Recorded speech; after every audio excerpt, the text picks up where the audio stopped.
Στο ξενοδοχείο Κάραβελ έλαβε χώρα το 7ο συνέδριο «Εξαγωγές ελαιολάδου, προοπτικές και δυνατότητες» με σκοπό να καλύψει το κενό στην παροχή πρακτικών πληροφοριών και πετυχημένων παραδειγμάτων στον τομέα των εξαγωγών ελαιολάδου. Στο συνέδριο τονίστηκε η αναγκαιότητα οι παραγωγοί να στραφούν στην επίπονη διαδικασία της παραγωγής ενός εξαιρετικά ποιοτικού προϊόντος αυξημένης προστιθέμενης αξίας. Ταυτόχρονα υπογραμμίστηκε η ανάγκη χάραξης εθνικής εξαγωγικής πολιτικής από τους ίδιους τους εξαγωγείς παραγωγούς και επιχειρηματίες.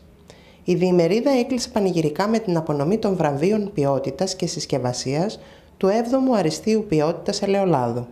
Στα αριστεία συμμετείχαν 103 ετικέτες, κερδίζοντας βραβεία σε συνολικά 6 κατηγορίες. Από τις βραβεύσεις ξεχώρισαν το Mama Greek Gold της νέας εταιρείας Mama Greek, λαμβάνοντας το πρώτο βραβείο καινοτομίας, ενώ το ελαιόν Τζόρτι της εταιρείας Μιχάλης Τζόρτης κατέκτησε την κορυφή της κατηγορίας της ισχυρής έντασης φρουτόδους. Είμαστε με τη Γενική Διευθύντρια του Europages για την Ελλάδα και την Κύπρο, κυρία Μαρκάκη Αναστασία.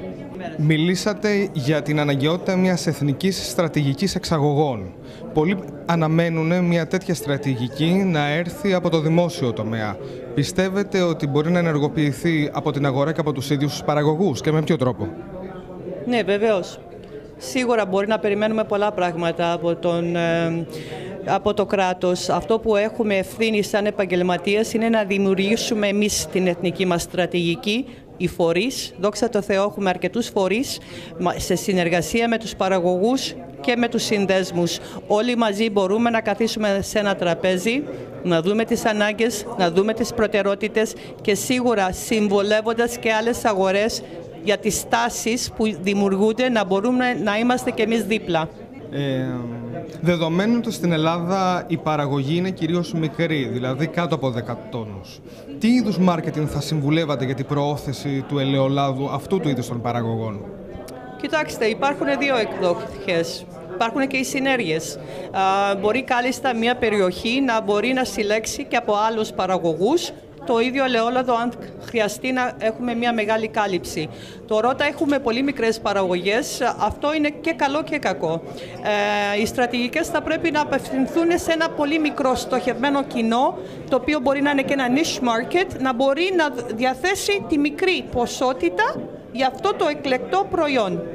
Στην Ελλάδα εμφανίζονται και εξαφανίζονται με ταχύς ρυθμούς brand και ετικέτες.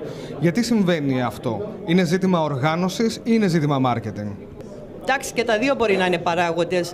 Αυτό που σίγουρα είναι ένας παράγοντας στην Ελλάδα είναι ότι όλοι δίνουμε έμφαση στο look. Όλοι νομίζουμε ότι με το καλό look θα πάμε μπροστά. Αγνοώντας ότι το look, ναι μεν είναι ένα καλό κομμάτι στην προώθηση, μπορεί να τραβήξει το βλέμμα, αλλά σίγουρα δεν είναι εγγύηση της επαναληψιμότητας. Μόνο με ένα πολύ καλό προϊόν, ένα συμβατό προϊόν, μπαίνουμε στην αγορά. Θέλουμε να διαφοροποιηθούμε, πάμε σε premium προϊόν. Εκεί μπορεί να βάλουμε ένα προϊόν το οποίο είναι πολύ καλύτερης ποιότητας για να μπορεί να έχουμε μια γκάμα προϊόντων για να καλύπτουμε τις ανάγκες της αγοράς. Είμαστε με τον ιδρυτή του Your Greek Olive Oil, κύριο Ασλάνη Ιωάννη, ιδρυτή αυτού του καινούριου καινοτόμου παραδείγματος επιχειρηματικότητας. Θα θέλατε να μας αναπτύξετε πολύ σύντομα το έργο σας? Βεβαίως, σας ευχαριστώ πάρα πολύ για την παρουσία σας. Το μοντέλο μας είναι μια νέα επιχειρηματική πρόταση. Εμείς κοιτάξαμε να μπορέσουμε να δημιουργήσουμε ένα B2B μοντέλο και να απευθυνόμαστε στους ξένους αγοραστές και να τους δημιουργούμε το δικό τους brand ελληνικού ελαιολάδου, χτίζοντάς το από την ποικιλία, επιλέγοντας τον παραγωγό, επιλέγοντας τη φιάλη, καταλήγοντας στο δημιουργικό, δίνοντάς ένα ολοκληρωμένο προϊόν στο ράφι τους με το δικό τους brand name, με το χαρακτηριστικό όμως του ελληνικού εξτρά παρθένου ελαιολάδου. Είμαστε με τον κύριο Κοτσόπουλο Άγγελο, Γενικό Διευθυντή του Οργανισμού Ασφάλισης Εξαγωγικών Πιστώσεων. Ποιος είναι ο στόχος, ο σκοπός του Οργανισμού Ασφάλισης Εξαγωγικών Πιστώσεων? Ο κυρίαρχος σκοπός του Οργανισμού Ασφάλισης Εξαγωγικών Πιστώσεων είναι να βοηθήσει τους Έλληνες εξαγωγείς, προσφέροντάς τους προϊόντα που να κάνουν τα προϊόντα τους ανταγωνιστικά και να μπορούν να σταθούν στις ξένες αγορές. Παρουσιάσατε ένα νέο προϊόν, την εξωστρέφεια. Θα θέλατε να μας πείτε κάποια λόγια γι' αυτό και πώς ωφελεί τον Έλληνα παραγωγό και επιχειρηματία? Η εξωστρέφεια είναι πραγματικά ένα πολύ σημαντικό πρόγραμμα και πρωτοπόρο, μπορώ να πω, και δεν υπάρχει παρόμοιο στην Ευρώπη. Σκοπό του προγράμματος αυτού είναι να δώσει ρευστότητα στους Έλληνες εξαγωγείς. Είναι ένα πρόγραμμα ταυτόχρονα ασφάλισης και χρηματοδότησης. Δίνει τη δυνατότητα στους Έλληνες εξαγωγείς να εισπράξουν το 80% της αξίας του τιμολογίου τους μέσα σε λίγες μέρες από την παράδοση του προϊόντος τους. Και μάλιστα με πολύ ευνοϊκό επιτόκιο, το οποίο σήμερα κυμαίνεται στο 4,5%. Δεν χρειάζεται καμία άλλη εμπράγματη ασφάλεια και έτσι οι Έλληνες εξαγωγείς μπορούν να έχουν σε λίγες μέρες ρευστότητα προκειμένου να λειτουργήσουν την επιχείρησή τους και να προωθήσουν τα προϊόντα τους όσο το δυνατόν καλύτερα στο εξωτερικό. Είμαστε με τον κύριο Κουβέλη Γιώργο, οργανωτή του Συνεδρίου Εξαγωγές Ελαιολάδου, Προοπτικές και Δυνατότητες και του 7ου Αριστείου 2005, Διαγωνισμούς Ποιότητας και Συσκευασίας Ελαιολάδου. Κύριε Κουβέλη, ποιο κενό έρχεται να καλύψει αυτό το συνέδριο? Κυρίως της επιχειρηματικότητας. Διαπιστώσαμε με τα χρόνια, είναι 7 χρόνια που γίνεται το συνέδριο και ταυτόχρονα και οι διαγωνισμοί. Διαπιστώσαμε ότι οι τυποποιητές, η παραγωγή ελαιολάδου δεν έχουν την εξωστρέφεια και γενικά την νοοτροπία την επιχειρηματική. Η λογική είναι ότι κάποιος παράγει, εγώ παράγω, παραγωγός παράγει, κάποιος πουλάει το προϊόν. Πρέπει αυτό να αλλάξει και αυτό το μήνυμα που κάνουμε εδώ. Δηλαδή, πρέπει να κάνουμε μια εκδήλωση, ένα συνέδριο που να είναι καθαρά επιχειρηματικό και όχι επιστημονικό, γιατί πάσχουμε από το να δώσουμε μια μενταλιτέ, μια αντίληψη, μια νοοτροπία επιχειρηματικότητα στους μικρούς παραγωγούς, ακριβώς γιατί μόνο έτσι το προϊόν μπορεί να βγει στις αγορές, μπορεί να κατακτήσει λοιπόν το συγκεκριμένο προϊόν νέες αγορές και να πετύχει πωλήσεις.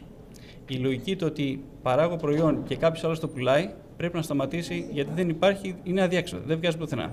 Το Mama Greek Gold κέρδισε το πρώτο βραβείο στην καινοτομία και στη συνολική συσκευασία. Γιατί? Καταρχήν το προϊόν μας έχει φτιαχτεί με πάρα πολύ μεράκι από πίσω, πολλή δουλειά από εμάς. Είναι μια συσκευασία, καταρχήν είναι φτιαγμένη στο χέρι, με ξύλο βερικοκιάς, στο οποίο έχουμε δώσει πολύ attention to detail που λέμε, στη λεπτομέρεια. Το προϊόν αυτό φτιάχτηκε κυρίως για την Κίνα, γιατί οι άνθρωποι εκεί πέρα το χρησιμοποιούν το προϊόν τους, το ελαιόλαδο, το χρησιμοποιούν πιο πολύ σαν δώρο, ας το πούμε. Και ξέρουμε, κάναμε πολλή έρευνα πριν αρχίσουμε να φτιάχνουμε τα προϊόντα μας και βρήκαμε ότι υπάρχει πολύ αυτή η αγορά που λέμε του corporate δώρο, όπως οι Έλληνες δίνουμε καλάθια με κρασιά, έτσι αντίστοιχα και οι Κινέζοι δίνουν σε εταιρείες καλάθια των 200, 300, 500, 1.000 ευρώ.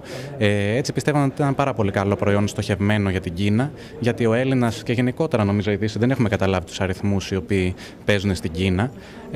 Δηλαδή και το 1% ας πούμε, που κυνηγάμε εμείς στο top 1%, γιατί το προϊόν μας είναι αρκετά premium, είναι μια τεράστια αγορά για εμάς. Πήγαμε στοχευμένα λοιπόν, είμαστε πολύ νέα επιχείρηση, είμαστε 3 στην ουσία μέσα, είμαι εγώ, είναι ο Νάσος ο Τσούτσης και ο Νικόλας ο Κοκώσης, οι οποίοι αφήσαμε μάλιστα και τις δουλειές μας για να ασχοληθούμε με αυτό full time. Θέλαμε να βοηθήσουμε και εμείς στην Ελλάδα, θέλαμε να κάνουμε και κάτι καινοτόμο και κάτι δικό μας. Φυσικά όμως ο ανταγωνισμός στο ελαιόλαδο είναι αρκετά μεγάλος, ειδικά από τα ελαιόλαδα ελληνικά, τα οποία είναι και τα περισσότερα πολύ καλά. Έτσι πρέπει να κάνουμε κάτι διαφορετικό. Γι' αυτό κάναμε αυτό το καινοτόμο και το κάναμε και στοχευμένα στην Κίνα. Δεν ξέρω πώς θα είναι σε άλλες αγορές. Πάντως, εμείς το προσπαθήσαμε, βάλαμε και ό,τι κεφάλαια ας πούμε, είχαμε. Πήγαμε στη Σανγκάη σε μια έκθεση στοχευμένα πριν 3 εβδομάδες, 23-24 Απριλίου, και πήγε αρκετά καλά, τολμώ να πω. Έχουμε και κάποια συμβόλαια τώρα, τους άρεσε πολύ το προϊόν και από εκεί και πέρα θα δούμε για άλλες αγορές. Τι θα είχατε να συμβουλεύσετε νέους επιχειρηματίες που θέλουν να κινηθούν στο κλάδο? Καταρχήν και εγώ είμαι σε αυτή τη φάση που είμαι νέος επιχειρηματίας. Δεν ξέρω, καταρχήν χρειάζεται πάρα πολύ υπομονή. Δεν είναι ότι μια στιγμή στην άλλη μπορεί να γίνει μια κίνηση, ειδικά εξαγωγική, την οποία θέλουμε εμείς. Και φυσικά χρειάζεται να επενδύσεις και χρόνο και χρήμα, αλλά είναι ένα ρίσκο. Από εκεί και πέρα είναι όποιος έχει ας πούμε, το στομάχι για να το αντέξει, όλο αυτό το άγχος, ας πούμε, αν θα βγει ή δεν θα βγει. Αλλά από εκεί και πέρα, εγώ το συνιστώ σε όποιον έχει μια καινούργια ιδέα να προσπαθήσει να το κάνει.